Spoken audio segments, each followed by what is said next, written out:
Udah tahu kan, inilah orang paling berpengaruh di sejarah Songhorek. Keren Udah nggak sih? banget nih orang, Thomas Alva Edison. Ini dia.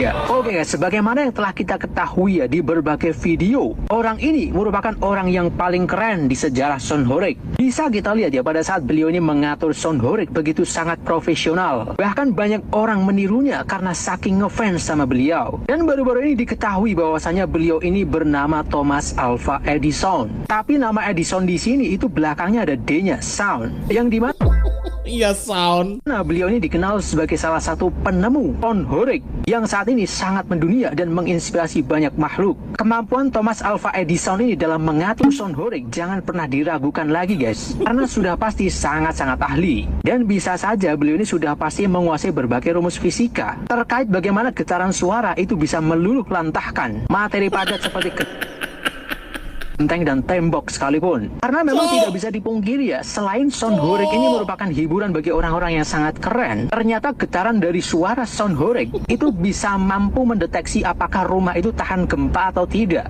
Tapi bagi kalian yang belum tahu, sosok yang sangat keren dalam mengatur Songhorek ini punya akun TikTok bernama Mehmet yang memang sangat aktif ya dalam mengatur Songhorek seperti ini. Bahkan rumornya Thomas Alva Edison ini rela tidak tidur berhari-hari demi menyeting suara Songhorek yang bisa menggetarkan hati dan jiwa. Berkat Thomas Edison, dokter THT banjir job.